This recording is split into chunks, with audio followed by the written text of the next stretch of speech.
Lights on as well, let's put some lights on. It's too dark, it's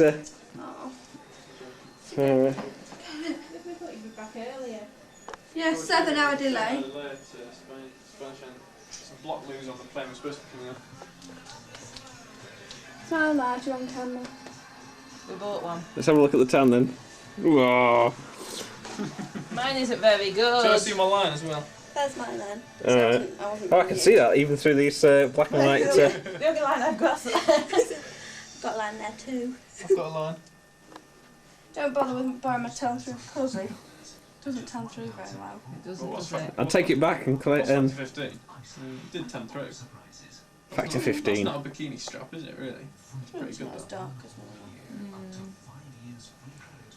Was that it? Are you not going to tell us any more about it? All the dirty? No, it's too good the rest. Alright. Sat on the beach. Strip bars are amazing. Aren't they? You said that. Yeah, they were really good. We couldn't find them. Doing that amazing. Incognito. So how long is it till you go now? A week. How much are the covers then? It should have been 250 quid, but they did it me for 200 because I was buying the camera off them as well.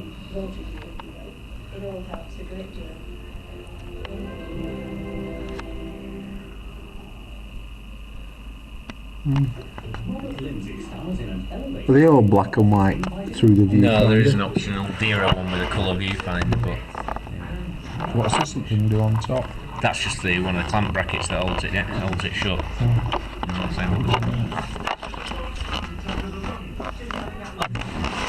So that hopefully that'll keep the dust out of the thing. Yeah, theoretically we should only need to take it out there to change the battery of the tapes. And we've got 90-minute tapes. You can get up to 120-minute tapes, but he says, well, if you go for the 90-minute tapes, they run out about the same time as your battery if you put a fully charged battery in when you change the tape. So you're only, so then again, you're only taking it out once every 90 minutes, whereas you'd have to take it out at 90 minutes and not at 120. What's loose inside? The lens cover, I left it on. It says remove the lens cover before you put it in there. Is that red light flashing in there? It's powered up. There's a power button at the back there somewhere. A very bottom round button. Here we go. This is the, you can see the time of the day. This is the departures lounge of Harare's International main airport. And there's our resident doctors coming back from the loo. Well, can we have your verdict? What on? The loos. Not bad. Alright. Do you want the bad news? Okay, well, you've heard about it. We knew we were coming to see it, so here it is. Victoria Falls.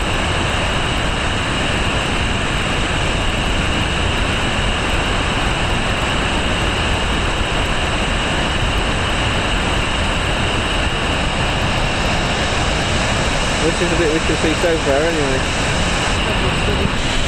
Well, we're here at the Devil's Cataract viewpoint, and it's a lot lower. It's starting to rain a lot more. It's not rain, it's spray.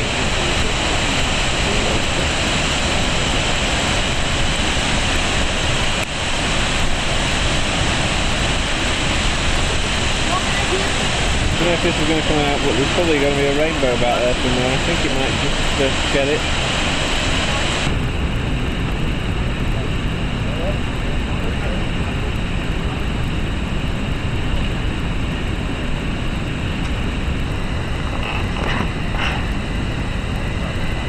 What's going on here? Oh, bloody hell. It's alright. Fluffed up. What are you doing? Don't know, not sure.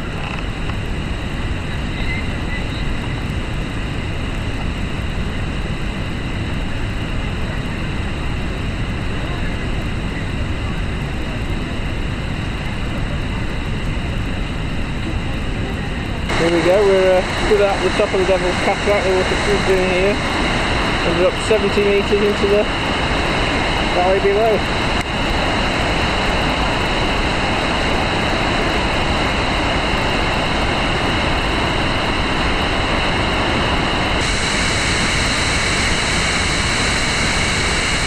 Meters down there.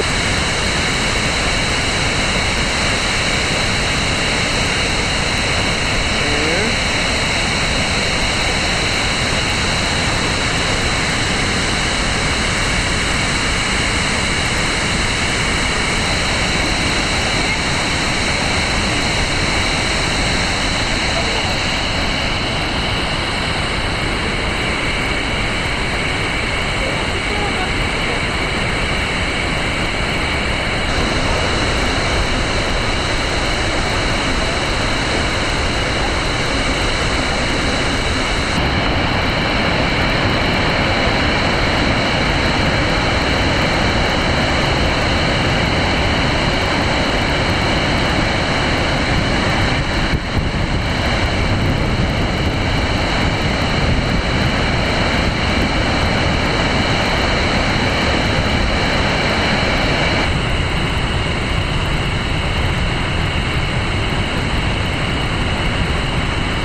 somewhere in the middle of the falls now. I hope you're getting all this noise and glorious stereo sound as well. No idea of the humongous proportions. The sheer amount of water that's pouring out there every second. Awesome. 95 metres all the way to the bottom.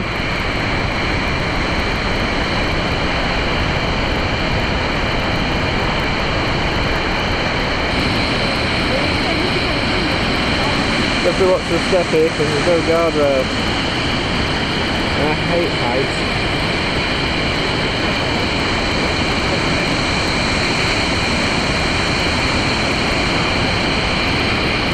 It's a long way down. This is the Eastern Cataract, it's a mere 101 metres. If we go follow it down there, we can see it disappearing down the Zambezi Gorge.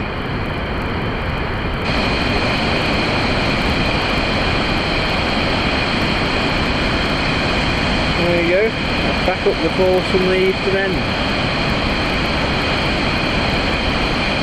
Might even be able to see how high the plume of spray is. There we go, the Zambezi Bridge. With on the top there, if I can just zoom in there. That's where they do the bungee jumping from. Let's see if there's any waiting to go.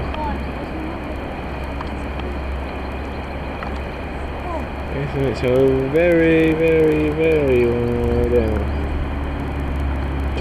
See it through the mist, the Devil's Cataracts at that end. There's some very suicide-minded people. Let's keep going. All the way. Where they disappear that shot there. This is the rainforest that it creates from the she doesn't like me filming with that one. Yeah, this is the rainforest.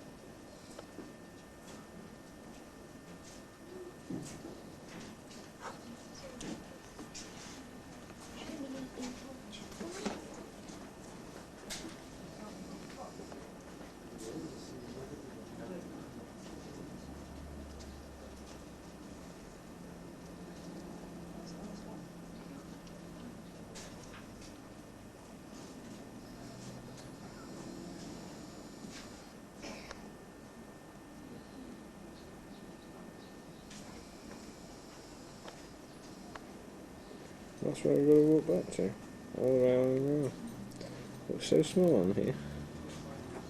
Believe me, it's going to be a long way in this.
Spray views pool.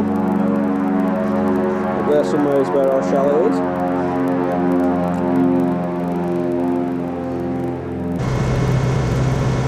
Go then.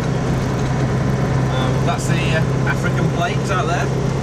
This is our Land Rover that we're filming from. And we're off into the wilderness. We've got 100 k's to go to a town called Hwange, where we've got to do all our shopping. Well, I like that bridge, don't I? And we'll get it. else can I say? This is Africa. Oh dear. Traffic. This is a uni move just because John wants a picture of it.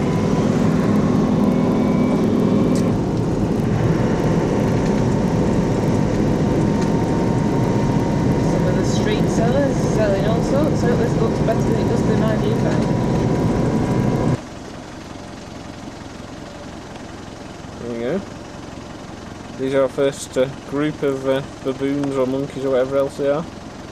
Spotted. They're stuffing their faces.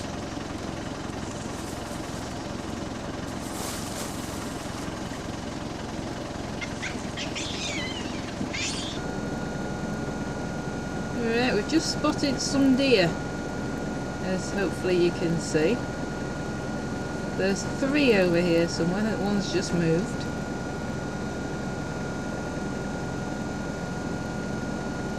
They don't seem to be too bothered by us. Quite happy chewing.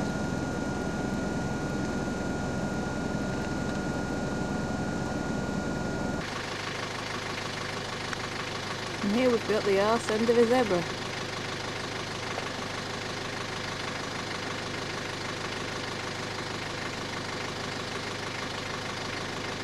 Quite happy chewing, doesn't seem too bothered about us.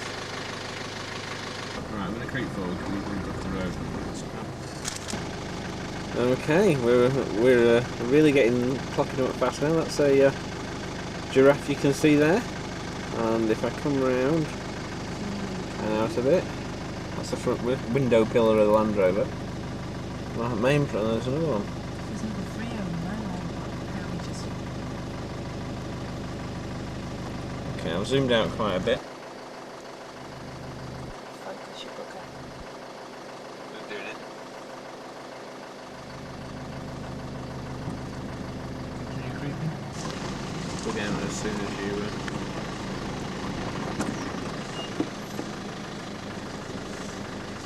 2. That's like the end of the viewfinder as well, Yeah. isn't it? That's right.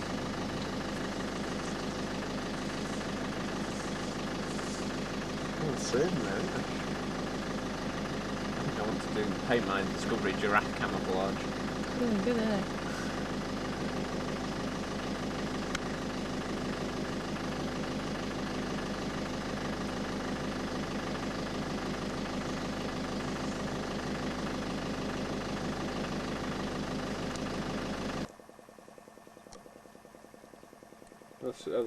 There's some buildings over there. That's what I can hear the generator running. Where are we? No idea. This is somewhere in Hwange Park. We can't visibly see any crocodiles or hippos, but we did think this might be worth a shot. And there's a really great sign telling us not to get out of the car, so...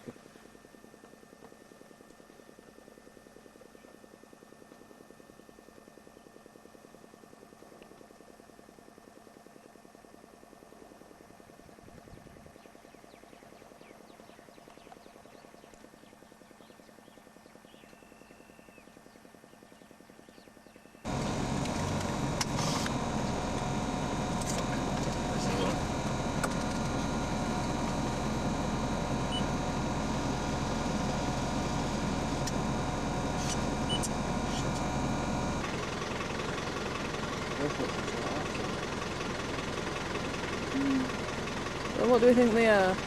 Don't know, we'll look them up later.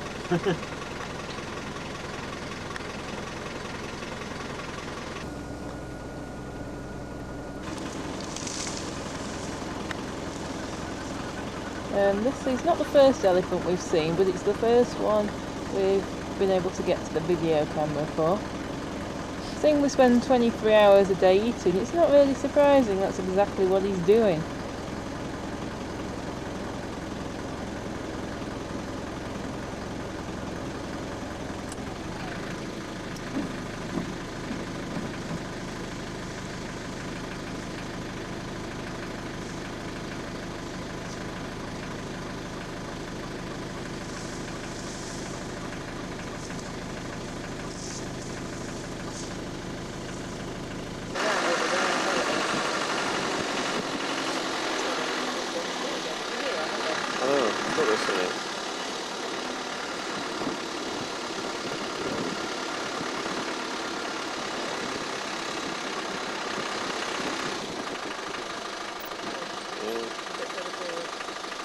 further forward. Okay, perfect.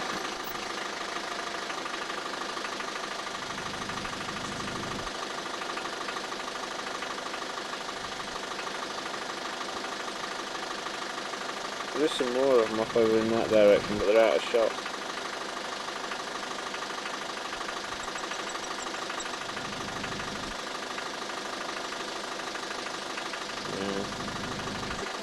I don't know what's here in the bushes. I can't see much through the viewfinder. Something dived across the road a second ago, just as we approached.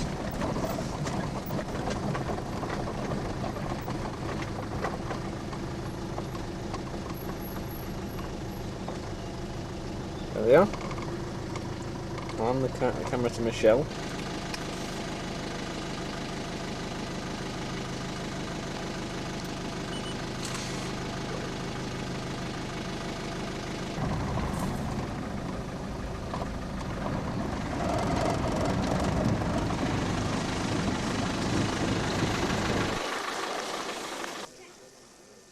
Okay, here we are, the middle of Africa. Michelle's on the old.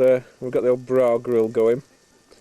We're cooking sausages, steaks that we bought at a supermarket this morning in town. We've been driving on dirt roads all day. We've seen elephants, giraffes. We haven't seen any rhinos or lions yet, but we're working on that. We've seen zebras, yeah, and loads of deer sort of things, and antelope type things, and it's pretty brilliant, really. I don't know whether this is going to come out, but I'm now going to pan upwards, and hopefully, with a bit of luck, you're going to be able to see that it's a crystal clear night. I know I can see one star through this viewfinder, that or it's a plane, but there's thousands of them out there. Really is amazing. And all we've got is a few other folk around us. And that's what life's all about, I think. It's getting out there, having some fun, getting in the wilds. Pussycat.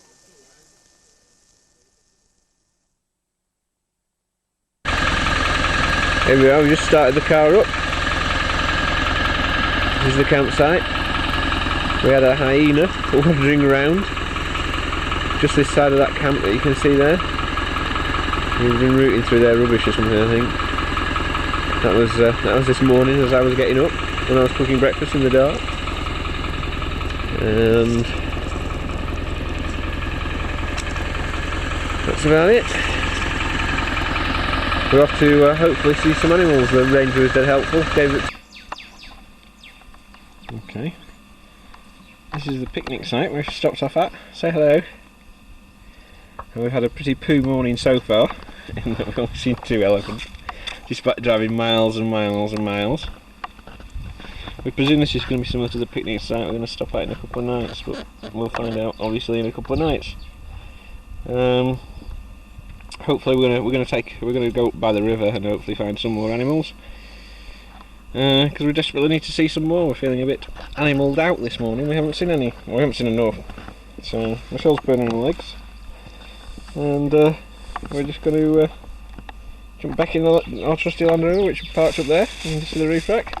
Zoom in, there you go. And we're going to head off. There we go, if we can get them.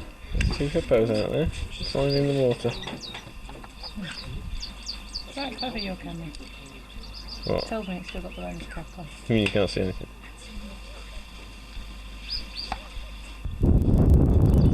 Okay, we're still the same lake as the hippos, but the opposite end. You should be able to see some crocodiles together. Asking if there's a panel on the lake shore bit. There's another. Okay, if I go up a bit, you should hopefully find some hippos. There we go. There's the hippos. We're at a place called Chizarira Dam. And this guy's just appeared at the lake. It's quite a way away, but we've got to be very quiet.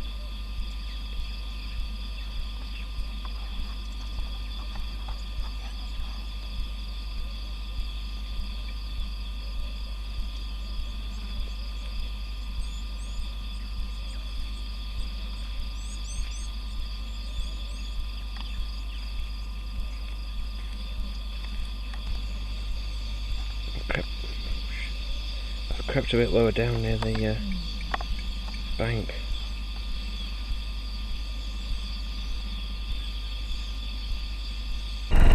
Okay, just near the, where we're just in the elephant, we've actually found our first buffalo as well.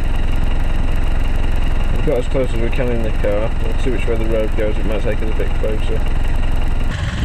Okay, there's our trusty steed. And hopefully you'll get an idea of what the panorama's like out here. Unfortunately we're not where we're supposed to be, we don't think.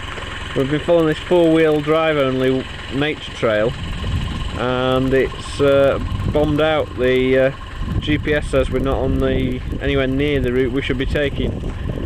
Thank God we've got that with us. So we're now backtracking. We just turned around and we're now backtracking because we've got to be back at the camp by 6 o'clock, otherwise I'll look search parties out, and we don't really want that. We should just about be able to get back in time, but let's see. I hope that got a nice big baobab tree there. And there you go, there's our trusty steed again. I hope this is coming out, but this is baboons up in the middle of the road up here.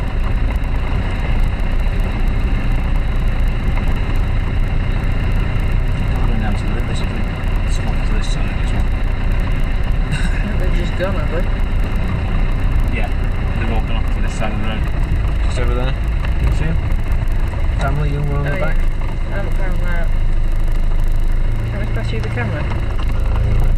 No, well, the sun's going to be directly on this. It's still moving.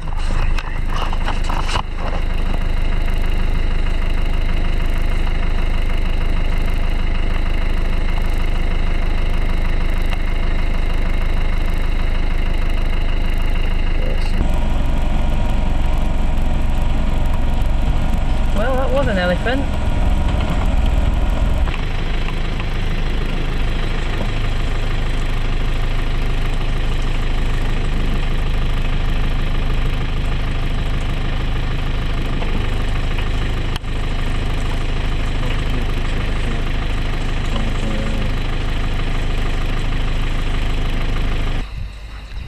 I don't know if this will come out, but there's trillions of birds all wheeling around out there. There's one of the lot. What am I doing? I'm going down there.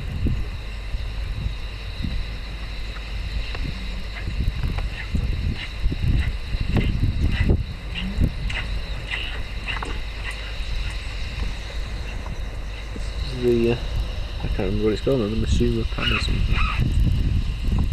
It wouldn't be very nice if there's some other animals here other than birds.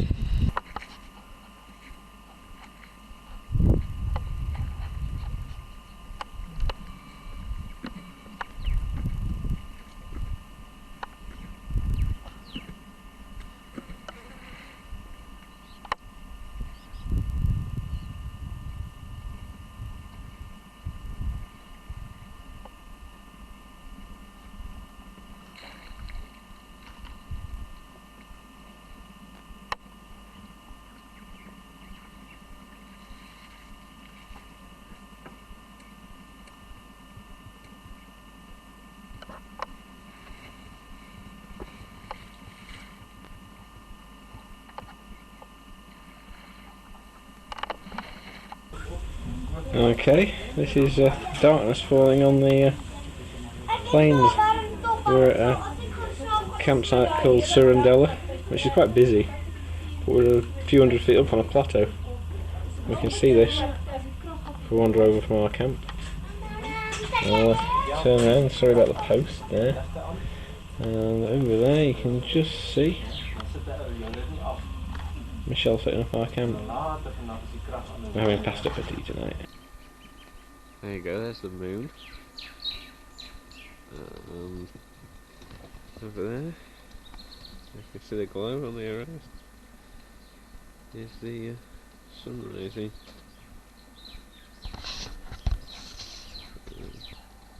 And down here,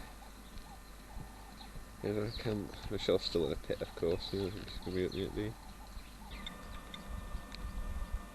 This is the Tajika Biker pan, and it's miles from where? So we drove for ages, well, about an hour to get here from the nearest track up dirt roads, and as you can see, it's teeming with wildlife.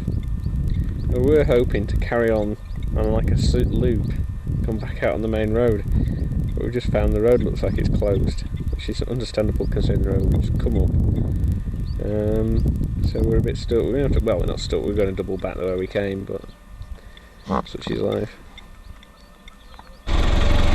This is the aftermath of elephants. All these stunted, like small trees and bushes are all what elephants have knocked down and torn off and ripped up, and they're just sort of growing back. It's really weird. Okay, there you go, there's the giraffe up close. There we go. See that, right?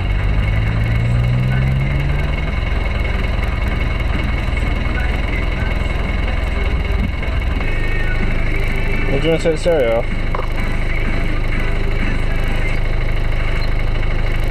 So there you go. We've had a bit of trouble finding giraffes. They seem to be a bit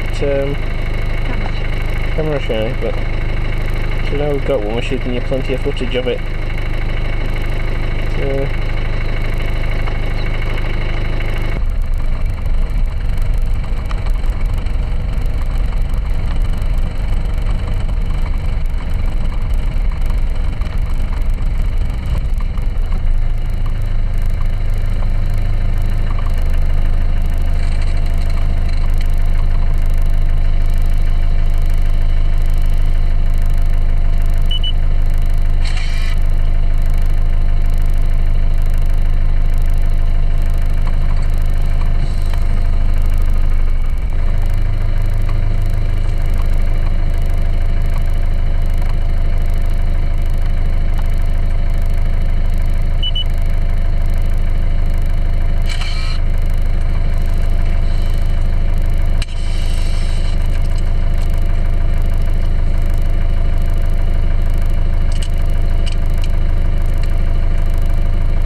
this is a picnic site that we're spending the night at called Hwange, and you can see it's quite nice. We're going to be the only ones here. There's our trusty steed. There's our doctor hiding in the back so we can just see her bum. And notice we've got a wire fence to keep the lions out. And there's the kids belonging to the park keeper, who looks after this place and does a very good job. And there he is. There's his missus. And there you go, I think you've seen the whole camp now. Certainly going to be a great night. This area is notorious for lions, so anything's possible.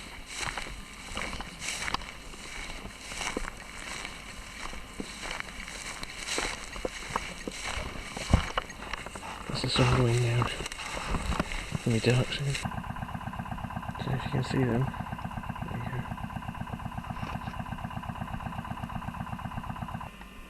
There you go, there's a boat coming up.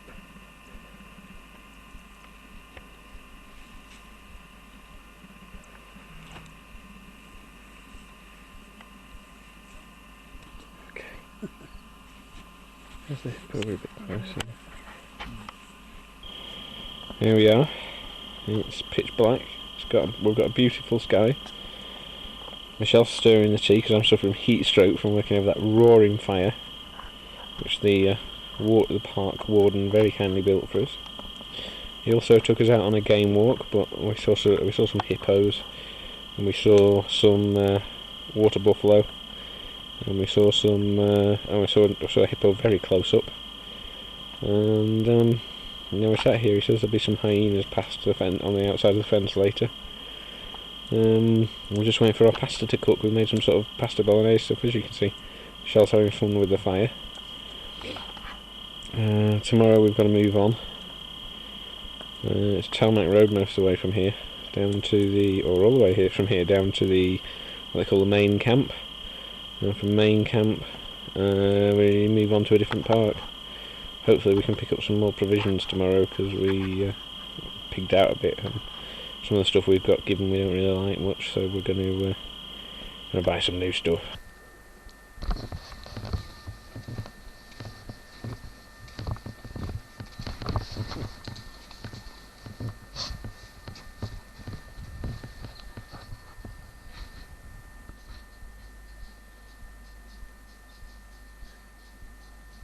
Okay, there's the gates that kept the critters out all night. That's the toilet block and a dining hall thing, and picnic tables. Big tree. Dozens of birds out nesting in the tree. Over there somewhere is a hippo. It keeps calling, but we haven't. Of course, it's not going to do it on cue for us, is it? There's a collection of skulls found by the warden.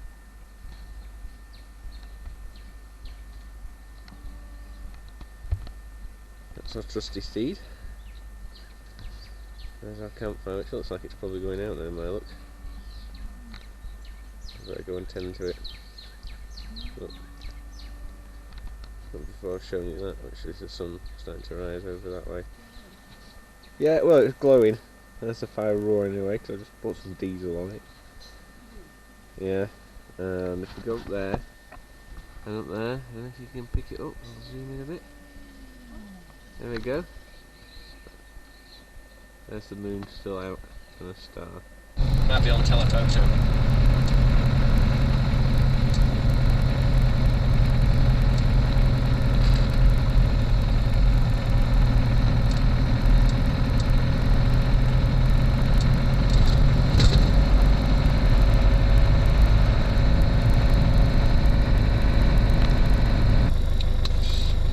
It's early in the morning, and these are the buffalo.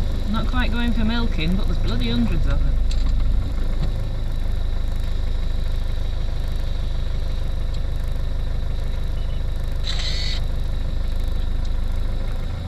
Just like cows in the middle of the road.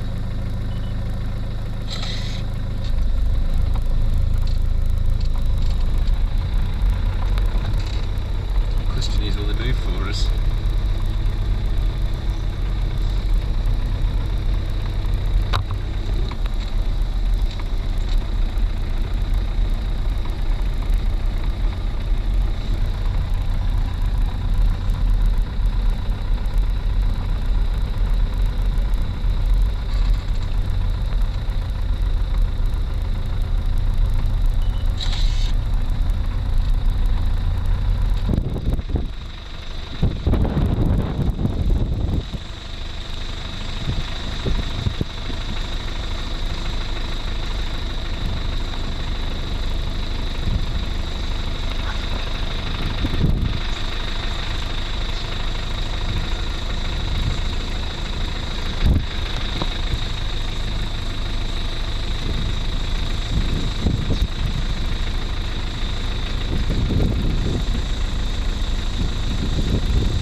Grab mine out the back end.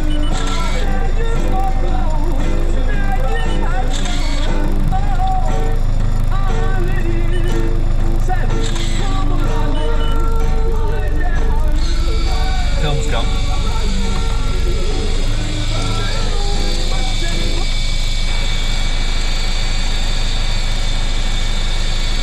Lions!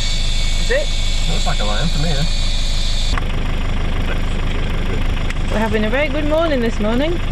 We've now found a big giraffe. It is a big giraffe.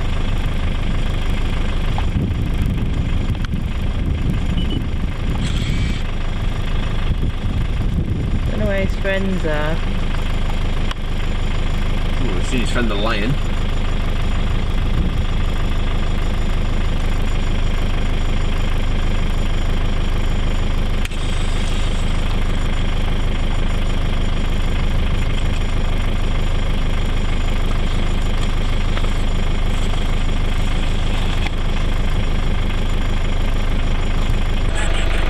dozens of these. We're just outside main camp. God knows how we're going to run over when we drive out. They'll all come out in the road to have a look at us. Yeah, there's more over there. There we go. That's some of this picnic site. Here we go. We've just stopped for a short break. We're travelling down these valleys. We're on the way up to the next national park. There's the beastie. There's Michelle probably waving at me, but I can't see through the viewfinder. And that mountainous road. Gorgeous though. Okay, down there is Lake Kariba. We had to detour because we didn't know how much fuel this thing held, and we thought we'd done quite a lot of Ks, but we're now thinking that it's got a long range fuel tank. This is where we're having lunch. And I'm pressing on to the Chizarira Safari Lodge. I don't know if you can see this through the trees. The trees have suddenly got thicker now. I picked the camera up. And we've got a huge valley down there, mountains across. It's really spectacular.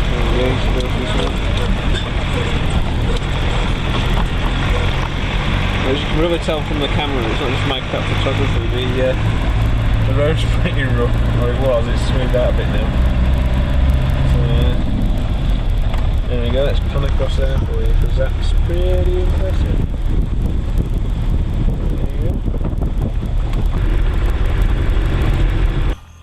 Okay, this is the road that we came in on. We're at the Chizarira Lodge campsite, which is in the middle of the jungle. There's 200 litres of water, or was it 2,000? I can't remember, but that tank's full. There's our camp set up. There's our fire just starting to go. It'll probably go out while I'm doing this. Oh, over there somewhere, you can pick it up, is a cold water bucket shower. And, oh, I think it might be there. It's back there somewhere. And down there is a long drop toilet in a little wooden thing. And if we go back off this way, this is it. There's nothing out here. We're in the middle of the jungle. There is nothing. We've been told that there might be some hyenas about later, so we're looking forward to that. Well, sort of speaking, looking forward to that. Okay, this is our Defender 110. I thought I'd shoot a quick report on it now. That's the roof tent, as you can see. Just folds in half. The cover goes over it. Sorted. Not a lot to it. Seems to work well. Ladder comes down onto the bull bar. Couple of locking pins. Stop it falling off. The roof rack is pretty dapper. It's made of aluminium. I don't know if you can see the satellite aerial sticky taped on there because we can't get it to magnet onto anything because the car's all alloy. Tyres are, and get them in, 750/16 Generals called Super All Grip. We've had one puncture, they're all tubed. You can see the also the brush bar that goes right down the side, protects it. We walk around the back, let's trip over something the same. See the ladder up to the roof rack. It's a bit high actually, that could do coming down a little bit lower. Here we've got the shelf. In the back we've got the jerry can and water carrier, and we've got a steel shelf which just the fridge and a load of junk sat on. In front of that we've got a steel mesh. What we didn't know until today is that this vehicle's got a long range fuel tank as well. We've been panicking that we're running out of fuel and the fuel gauge isn't working, when really we've had tons. I think that's about all the mods I've found on the Land Rover so far. Now, you're probably wondering what this is. It's camouflaged bunker in the well, you're about to find out. The batteries are going somewhere. I'll get a full report here. This is our shower we've just had. To prove we've just had it, there's the water and soap all over the floor. So, jolly refreshing it was too. There's a plug hole over there. So there you go. Nice little shelf and towel rail there. That's one of the miracle towels, they're really good as well. So there you go. That was our early morning shower. It's having trouble focusing on there. You can see a dung beetle. And some description. And over here, I'm hoping we can see some of these buggers. This is just near the rubbish camp, about 10 feet from where we're cooking. Because there's that many of them, they were actually making a bit of noise. I could hear them.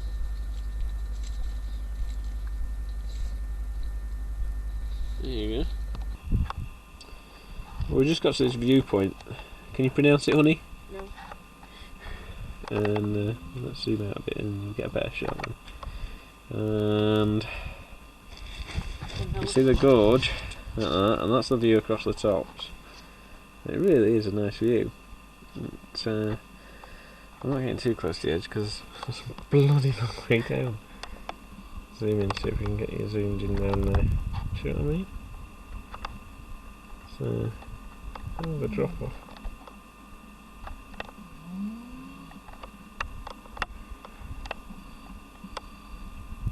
But, should give you some idea of it.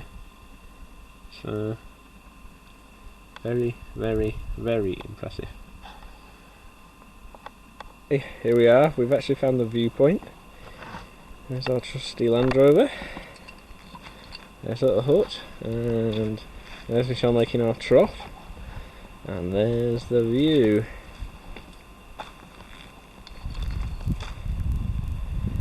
Jolly spectacular what it is.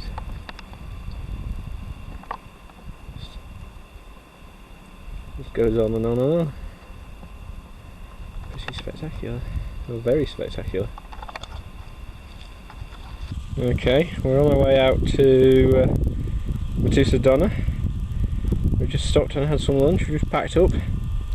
Just found one of our water bottles has burst and we've got 2 litres of water frozen in the fridge. It's quite a nice view across there. Still got quite a way to go though, so we better get moving. Here we are. This is Matusadona. We've got here a bit early, so we've set up for tea and bed. It's going to have a nice quiet afternoon. We're going to sit down there and have a read. We're actually on a bit of a headland. This place took ages to get to. We bounced over all sorts of dirt roads, came across big riverbeds that would be totally impassable. And so we got here. Now over there, this is an unfenced camp. Over there you can probably see a dick. That's probably too silhouetted. See it properly? There you go. See him well anyway. During the wet season you can't get to this place. This is Land Rover owner's paradise because we've got in there, he's got a nice worn winch on the front in a 110. And then if I zoom back out, I'll be making you feel ill with all this zooming in and out. And then down there somewhere, can't see it through the viewfinder. Down those bushes there somewhere. There's another 110. And just to outdo us all, Park Ranger, I haven't got a picture of it, has got a Hummer. So it's jolly nice here anyway. Tomorrow we'll go out and do some game drives. We still have a sporting chance of getting some rhinos here. Well, not getting some, but seeing some. So there you go. Another day in paradise. You bet.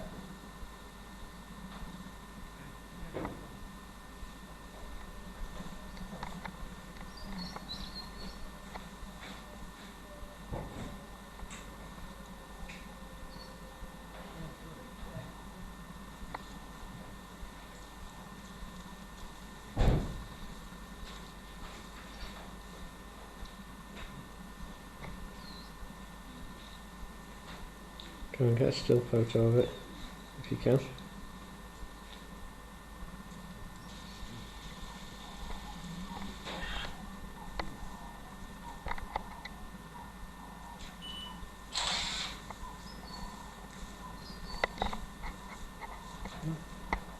Good morning. I'm fine, thank you. How are you? Is this a black or a white rhino? A black one.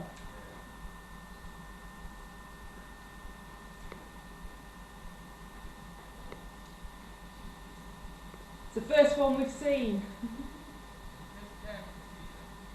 Yeah. There we go. And that's what I call a sunset, and I think there's even some animals in the foreground. It's amazing, you know, we're trying to work it out, my daughter and I. Going down quick. Well, that's the point. How come it goes down so quick when it's there?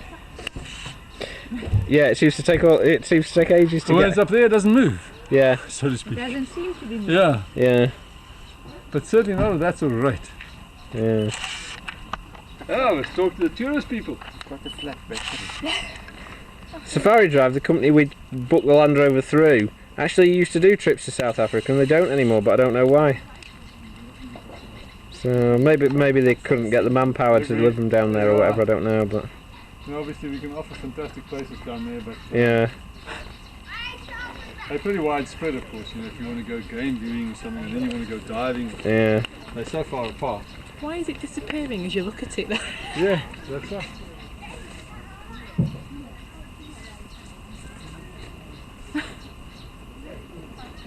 Suppose 2 it's minutes, it's gone, hasn't it? because you've got a reference point to watch it disappear over. Well, we were arguing about that the other night when we were down in Botswana, near one of those salt lakes.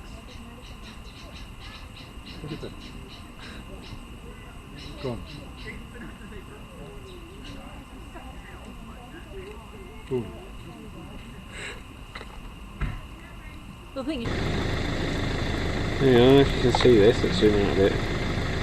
These are just in front of us in the road. It's just an old crossing. Over that way.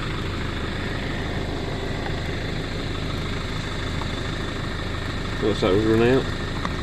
Maybe someone are going back for more of whatever it is they're carrying. Some of them are carrying something. I'll have the camera pick it up. A lot of them are carrying bits of stuff. You can pick that up.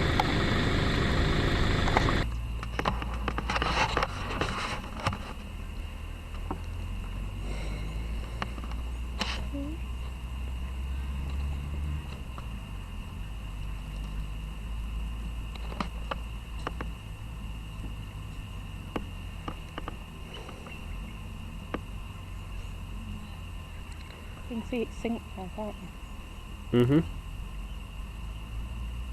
It does. Can if I've kept it in the viewfinder.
Here's the other 110 back.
Done, that's it. Sunset. All over. Yeah, we're rolling. This is a little detour on the road. It's about the only water we've got to drive across, actually. Oh, they're working on it as well. You can see the remains of the old bridge over here. And there's the Ford we're going through. Hey, water!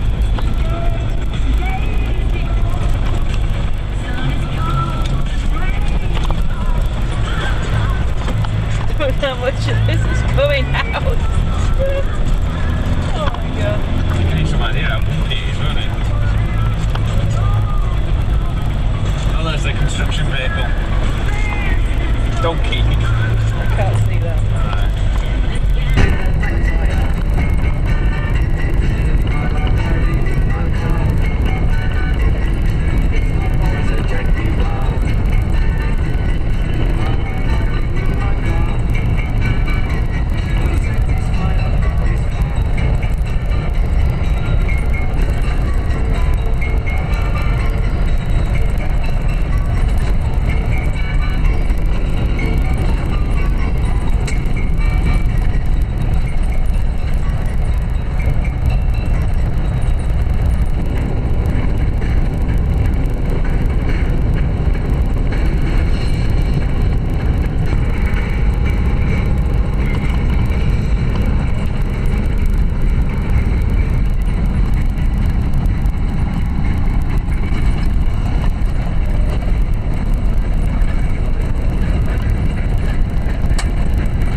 Well, here we are. It's last night under canvas in our trusty steed up there, and darkness is starting to descend. Michelle's slaving over a hot stove. Well, she's getting in ready for tea. We've got our roaring fire going. We're letting it die down so we can cook on it, but it was roaring earlier. And all is well with the world. We seem to be having a problem with flies today. We've got loads of them buzzing around. And that water bowser, they just filled it up for us. I don't know why we've got all these flies. There's our trusty steed. I have to give back, well, not tomorrow, we'll go back to Vic Falls tomorrow. Then we give it back the day after, but we don't know what time yet or anything. So it's been a good bus. They're not that comfy. I don't think I'll be trading my Discovery in for one when we get back. Not yet anyway. So it's all nearly over now. All we've got to do is get home. This is our final breakfast scene. We were going to have the tables and a big roaring fire which we got going last night. And the only problem we hit was the weather. There's this, it's died off for a second, but there'll be a big gust in a second. And it was blowing the embers out of the fire into the dry bushes, and so we had to put the fire out. And all our food box got, well, our utensils box is full of dust now, because while we were putting the fire out, that filled up with dust, and we've got the kettle down there on the little gas stove trying to boil up some bag meals for breakfast. So not an ideal finish, but we've had a good time, so we don't care. There's a few clouds in the sky, but it's out. It is quite warm. It's a little bit cold that wind, but it'll do. There we go, this is where we're just leaving. We just wanted to be a quick note of the prices. So,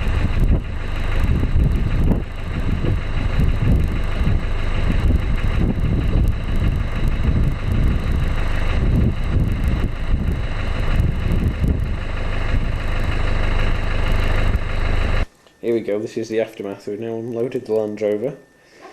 And Michelle is doing a brilliant job of packing everything. Unfortunately, I was in the bath when this operation started, so I haven't got the opening footage with hippos all over the floor and things like that. But the wine was exceptionally nice. So it was left over from dinner. It cost us all of £2. Hang on, I think we're gonna get a close up of it.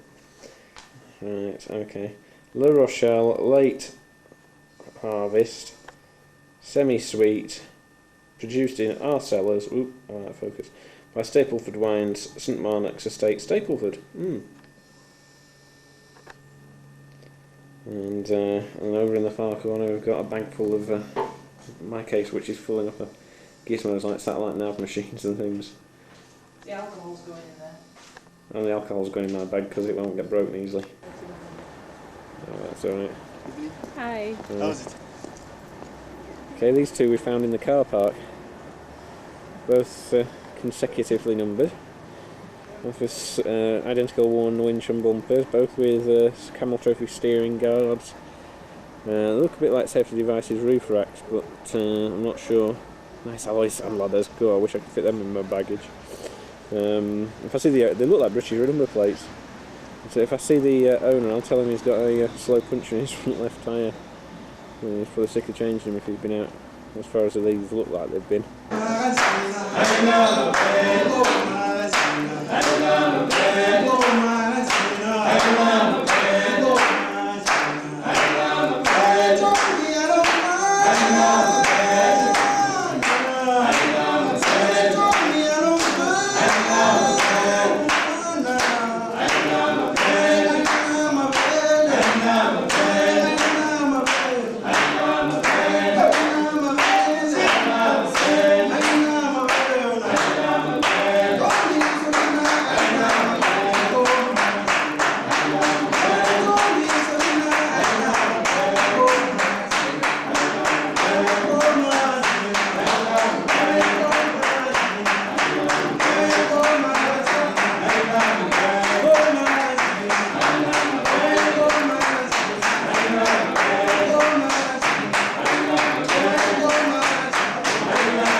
Focus.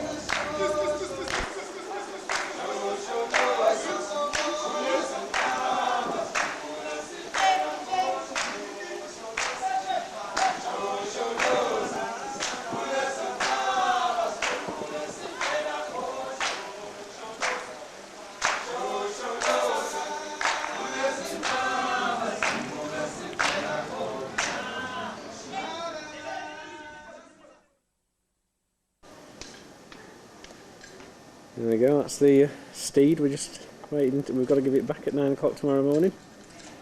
And this is our abode. And we're just about to get locked out.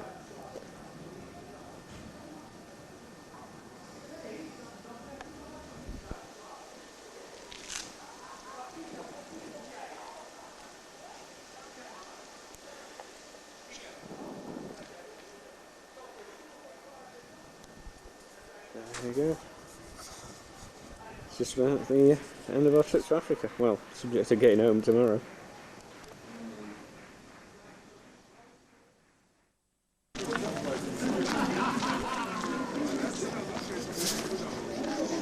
You got any more baskets or? I can buy one more if I give my mum two, well, two.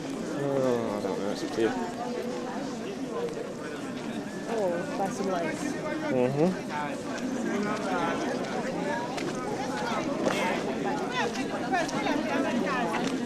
Oh, this is fairly good streets though, isn't it?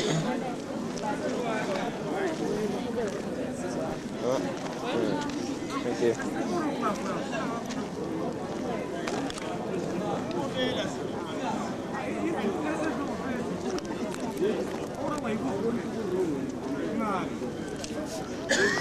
What? I'll try some poles for the description.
This was choose. For 25.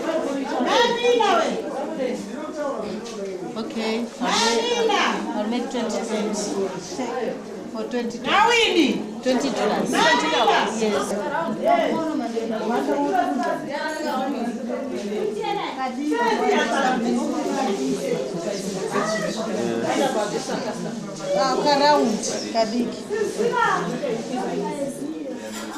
I flashed your battery up there a second ago, but it's stuck now. What about like this? It's a small one. Like this.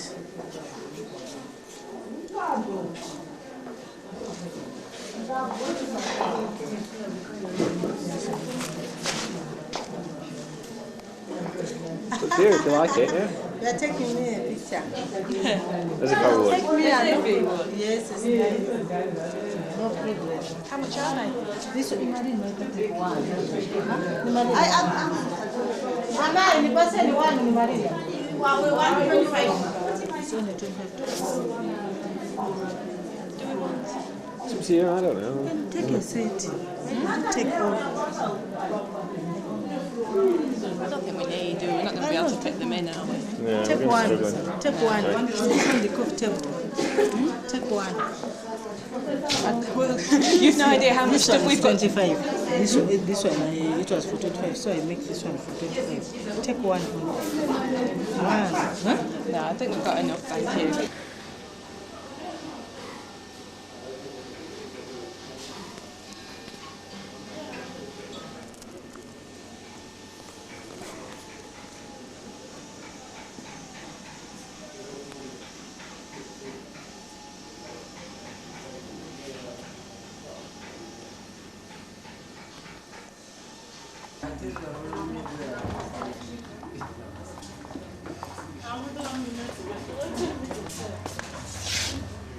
Bless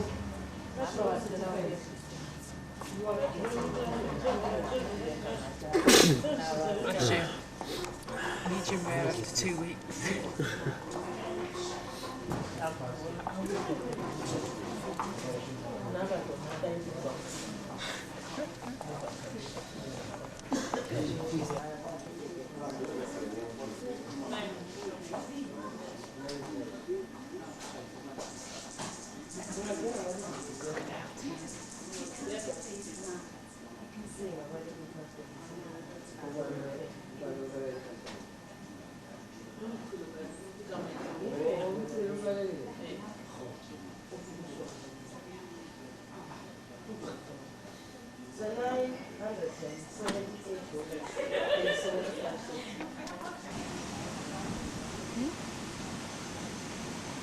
The beds, you don't mind for breakfast? What? Next day.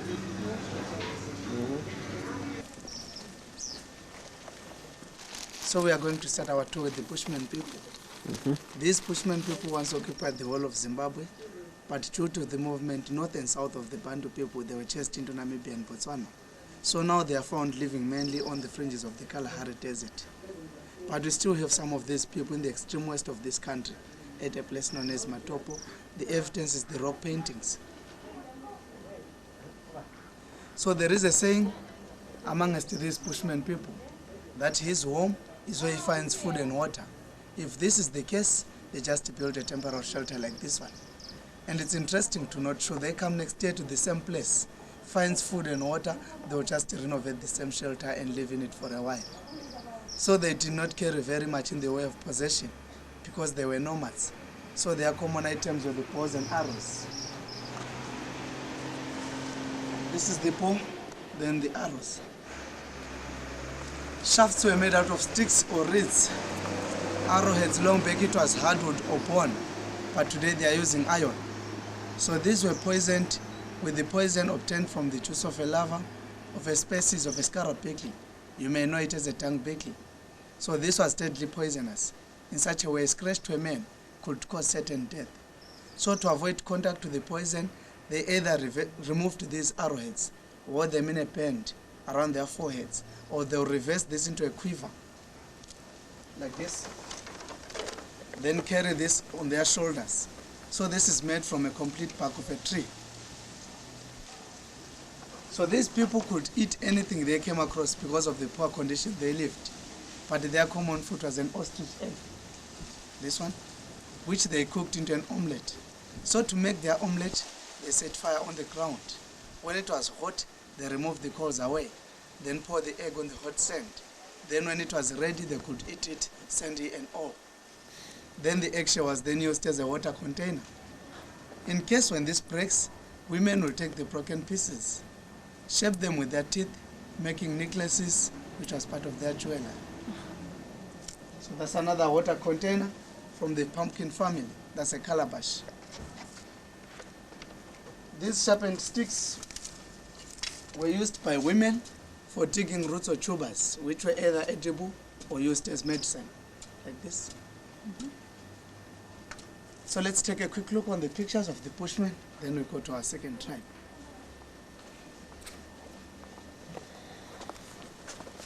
So here, that's how they made their omelette. They'll pour the egg inside the tortoise shell, then pit it. When the ground was hot, they removed the coals away, then pour the egg on the hot sand.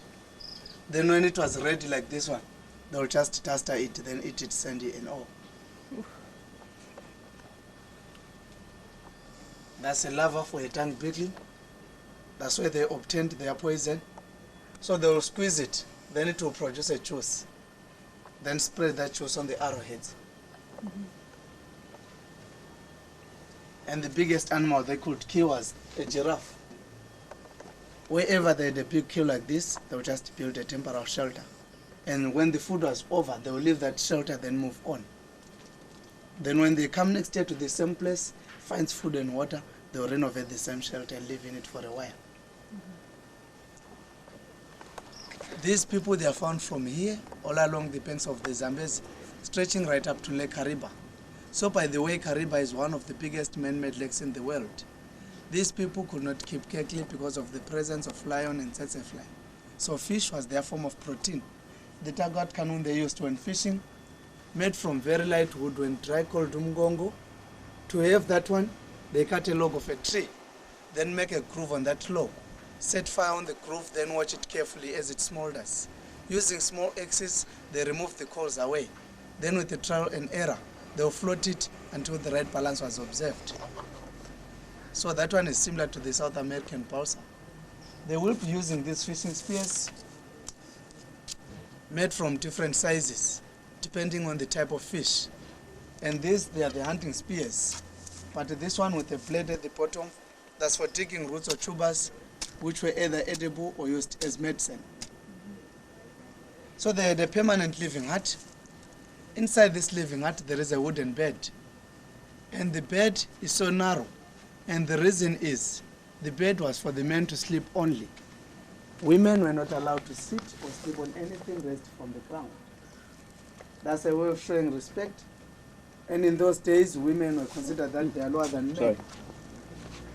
So they will sleep on the floor, on grass mats.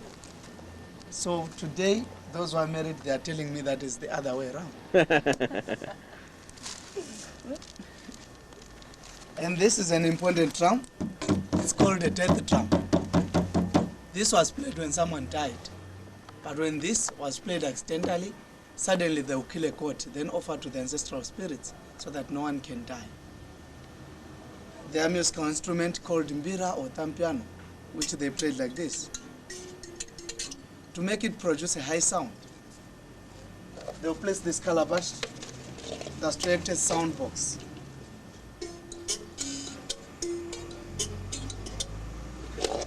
Then this is a leg iron given to every married Tonga woman by the husband as a wedding ring. She will wear this on her leg. Then this shield, that's for protecting the heart, as they believed the heart is the most important part of the body. So this is made from a hippo skin. Then this is a bubbling pipe. That's for smoking marijuana leaves. You may know it as manje or dacha. So they put some leaves here, set fire on the leaves, then smoke from this opening. And in the calabash there will be water. By the time they will be smoking, water will produce a bubbling sound. Then up on stilts, these are the Batonga children sleeping huts. They built them up on stilts, that's to protect the children from predators at night. So when the children were up, the doors are closed, then the ladders are pulled off, so that no one can come down. Underneath, that's where the children can play during rain weather. So this can be for the boys, that one for girls.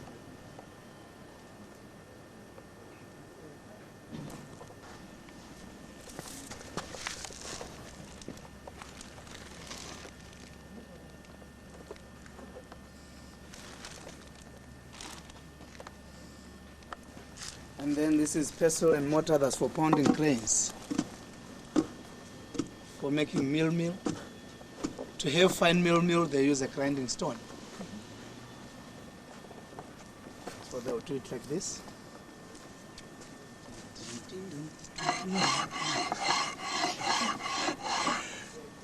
Grass thatch. But we prefer the smoke to escape through the grass thatch because it will act as an insect pesticide.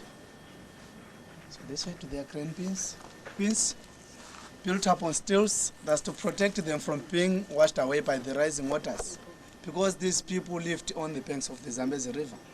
To fill in or to scoop out the grains, they use this opening, and it's closed using a flat stone so that birds cannot go in and eat the grains.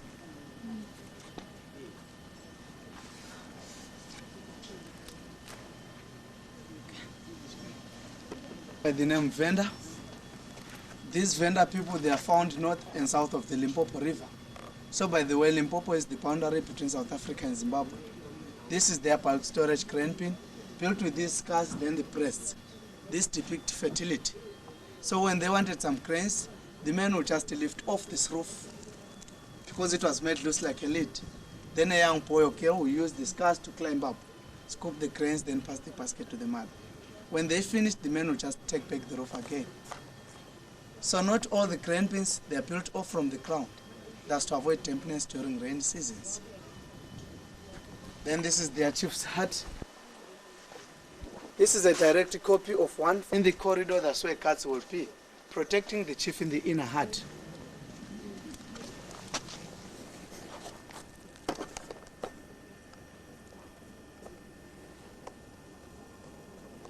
Is at night to think this is the main entrance, all the entrances for the left. So let's take a close look. It's either announcing a birth of a baby, a death of a person, or simple calling other villagers to come and drink beer. Its sound could travel 4 to 5 miles across a valley, especially at night. So this is just a hollow tree trunk, then this is a cow skin. So by the way, a chief could marry as many wives as the man like, as long as the man was rich enough to pay 10 cows for each wife. So each wife had her own tune. By playing that different tune, wife number 1, wife number 2 should know, now it's my turn to attend the chief. So they will make a roster. This week, wife number 1, and so on. So this is the chief's birthplace. The man will bath from this big pot. He can call one of the pot cats in the corridor to pour water on him. Then water will drain out through that little opening.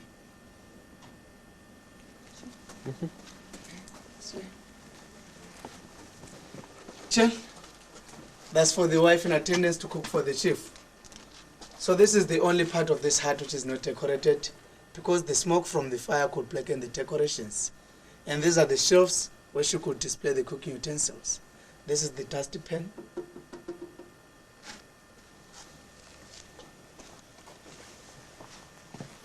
Where all court proceedings are carried out here.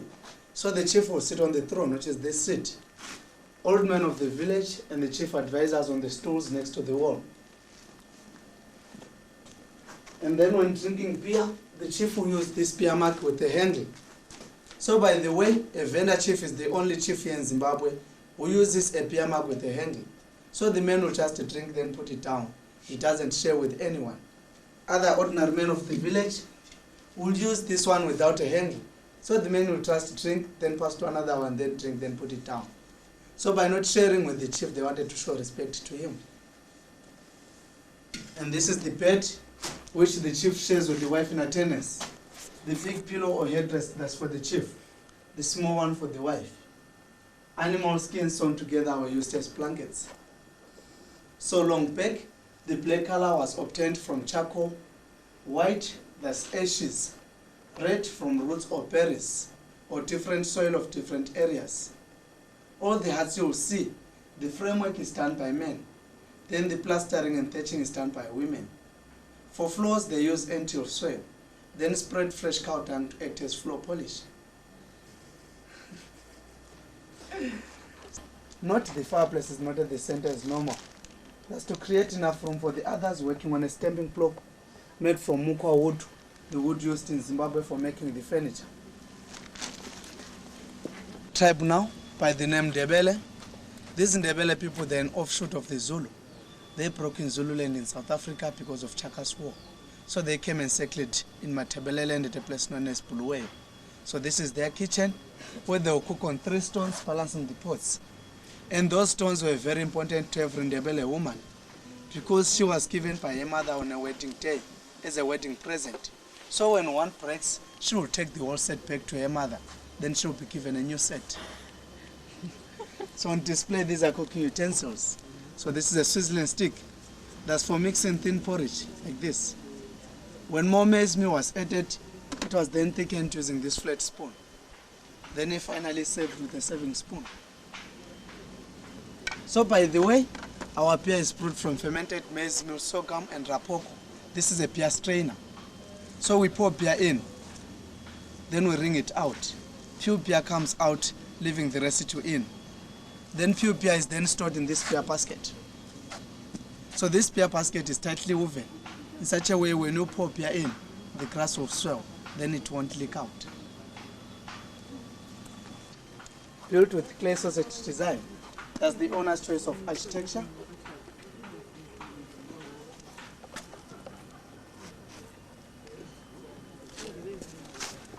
So these are shield and no carries. That's for the man to defend himself and the family as they were great warriors. And this is a short stabbing spear or an assegai. So when a boy reached the age of manhood, he was given 3 of these. One by the father, the second by the chief, then the third one by the captain of the regiment. And these were measured from this shoulder to this shoulder. And they were used for stabbing and withdrawing. Its loss made the death of a warrior by his own people. Responsible of manning the village. But during their spare time, like now, they weave some baskets. When ready to sell, you can buy direct from them. So the brown color, there is a certain tree which they take some parks, pound them, then boil together with the leaves. Built with 2 compartments, the other one can be for maize, then this one for millet. Built very low to the ground, that's for the laying chickens to lay the eggs. So by the way, these Ndebele people, they don't eat eggs, because they say eating eggs, it's eating something unborn. So they leave the eggs hatch, then they eat the chickens. This compartment, that's for the cattle, then the small one for goats.